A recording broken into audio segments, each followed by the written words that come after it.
I now look to Chloe Jacobs to continue the case for the proposition.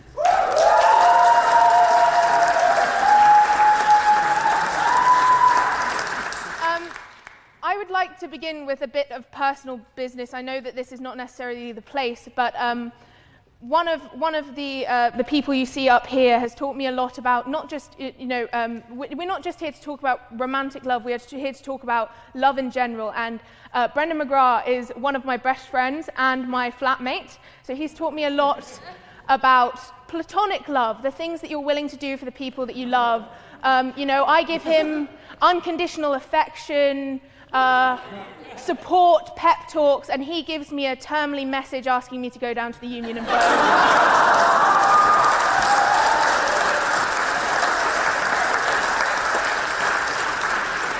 And, sometimes love means making the sacrifices for the people that you love, and in some cases that means putting up with their abhorrent friends. Hello, Dan.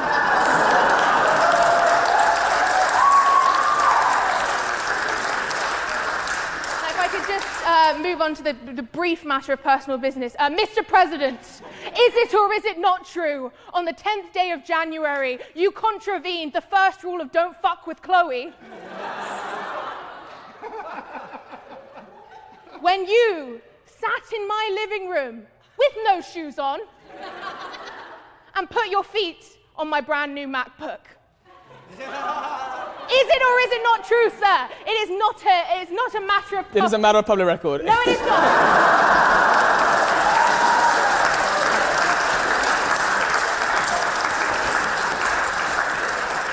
It is now, bro. Okay.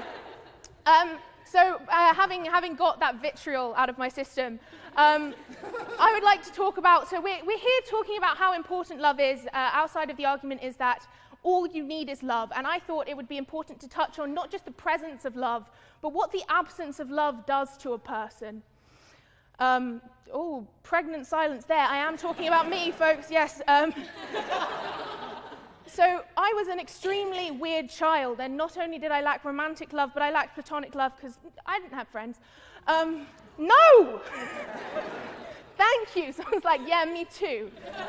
This is Oxford. A lot of us didn't have friends as children. Okay. So this sort of lack of friendship, but particularly romantic love, led me to be quite a warped child and a warped adult. I remember, not the punchline, but cool. Rich internal landscape, you carry on. I remember I was very interested in the idea of sexuality and romance, but I really didn't have any idea what I was talking about. So I remember one time I had taken all of the clothes off of my Barbies and my Ken doll, and I'd laid the Ken doll on top of the Barbie and was just sat looking at it. And my mom walked in, literally like this.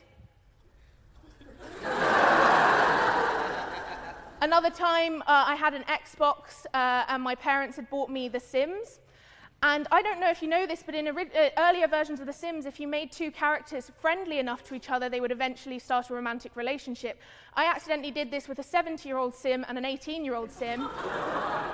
And I was just I wanted them to be friends so badly. I was like, yeah, hang out, yeah, talk to each other, what's woohoo? And then...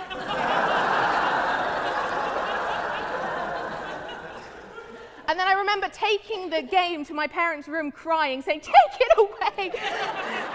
I don't know what I did, but the covers were moving. And even now, as an adult, that I have love, I have a wonderful, wonderful boyfriend. But even then, both of us were sort of, until we were adults, we didn't really have any romance. So we both are quite warped. So, for example, we were watching a film recently, and he was lying across my lap. And just midway through, he raised his head like this, under my boob. And he said, oh, your boob's on my head? And I said, I'd noticed. And then he grabbed it, and he doffed it like a cap. And said, good evening, madam. Like a Victorian chimney sweep. So These elements of weirdness, of warpedness, of lack of social development are all evidence that, yes, what we do need is love, and if you don't get it early enough, God help you. And I would like to read for you now as sort of a point of evidence. When I was 11 years old, sort of peak lack of love, I wrote an erotic Twilight fan fiction.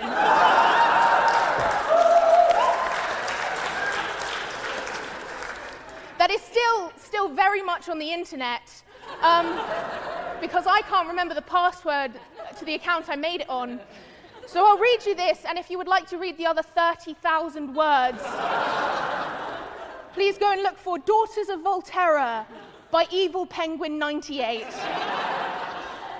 Okay, and what you need to know about this is that this was a self-insertion Twilight fanfiction, which means that I was one of the characters.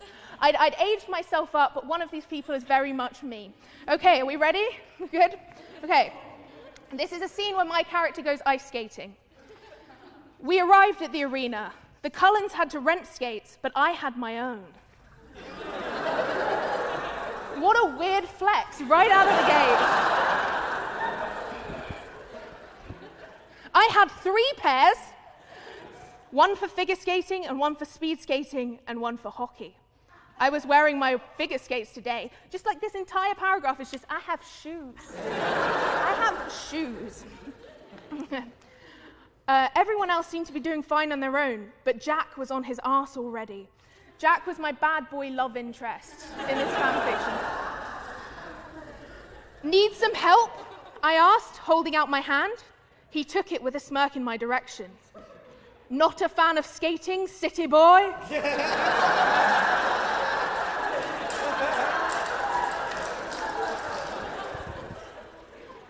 No, he replied. Skating is for chicks in frilly dresses, he shrugged. Oh yeah, you're right to gasp. Whew. Oh, I beg to differ, I replied.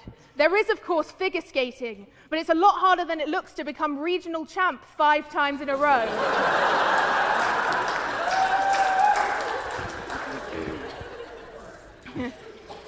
I skated backwards, one leg in front of the other, just gliding. Then there's hockey, which is not a game for chicks in frilly dresses. Don't mess with a hockey player, because the whole team's got their back. And then there's speed skating, which is essentially running on the ice. Okay, so there's a bit more flirting, and then everyone goes off to the sides. Because the rink was closed for people training for competitions, like me. I was doing my routine to Every Time We Touch by Cascada.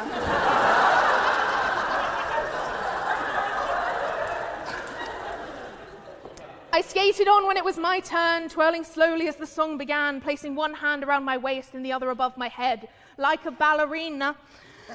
The music sped up and I went through my routine, jumping, twirling, spinning, all the while thinking about Jack for some reason. I saw him watching my every move. His eyes followed me as I slipped off the ice. He met me at the skate rental, sitting beside me to untie his shoes. You were amazing, he told me. Thanks, I replied. You can really feel the passion, can't you? No, really, I've never seen something so graceful or beautiful, he added bashfully. I smiled and stood. He stood too. Craftsmanship in this. I went to kiss his cheek, but he turned his face by mistake and I kissed his lips. It was amazing! But I pulled away, apologizing profusely in a garbled mess, the feeling of his lips on mine still zinging through me. I left before he could say one word, playing the scene over and over. I was so screwed. So... On a point of information? Yeah. I think we have all just witnessed that we need a lot more than love in our lives, because I need to hear the rest of that.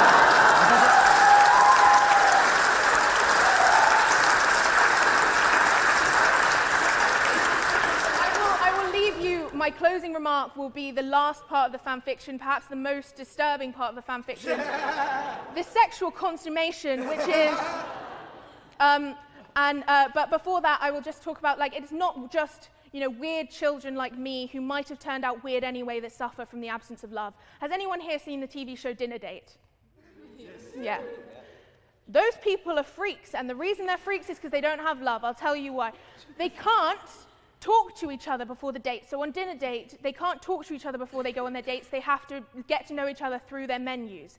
And they throw in a lot of weird stuff in these menus. So it starts off quite cute and flirtatious. It's like, for starters, we have kinky kebabs with hot hummus. That's the way, I like cheese. But then there are some genuine weirdos, these people who are so desperate for love, they go on television shows to find it. And you can tell they've suffered from a withdrawal from love, because they say things like, you know, and for the main course we'll have love me or I'll kill you and everyone you've ever loved lasagna. You know, impregnate me empanadas. And then you have people who try and marry the two in a really weird way. It's like, for dessert we have pineapple turn me upside down cake with I'll get custody of the kids.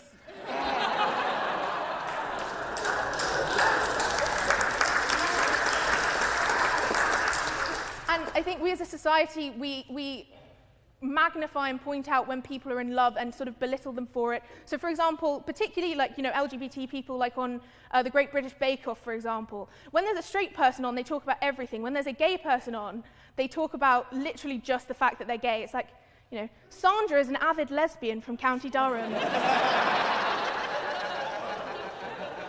When she's not busy having sex with other women, she likes to bake cakes.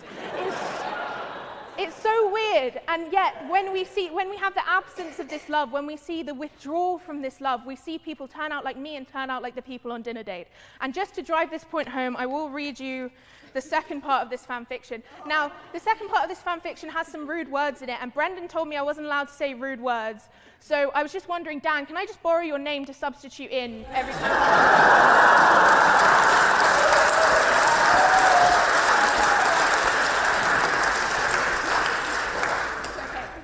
So this is the big sex scene. This is what I'll leave you with. Chloe, her name floated around my head as I tried to recall fragments of the night before. She told me that she liked me a lot, and I just blew her off. Dan Wilkinson. I know why I did it, though, and I don't want to admit it to myself. I was a player, a two-timer, Mr. President. Women to me were objects for sex and the occasional Dan Wilkinson.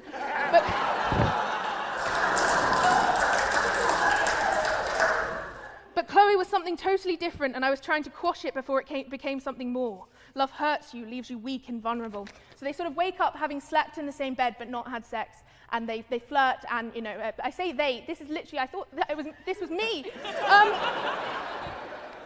Okay, and then they start talking. Okay, Jack, she warned. I ground my hardness into her. She moaned quietly. So did I. Dan Wilkinson, I muttered.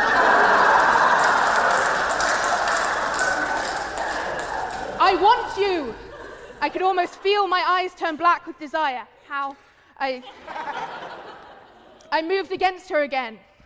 Take me then, Dan Wilkinson. Sorry. She challenged. I hate you, she said into my face. Into my face? I hate you too, I growled in a spare moment. Dan Wilkinson, she gasped.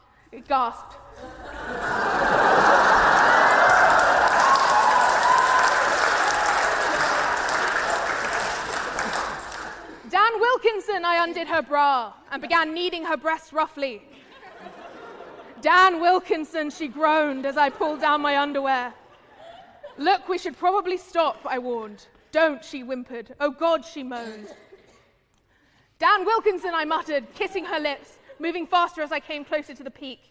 Jack, she whispered into my ear hoarsely, I, Dan Wilkinson, hate you. That pushed me over the edge, and she followed soon after. Thank you very much.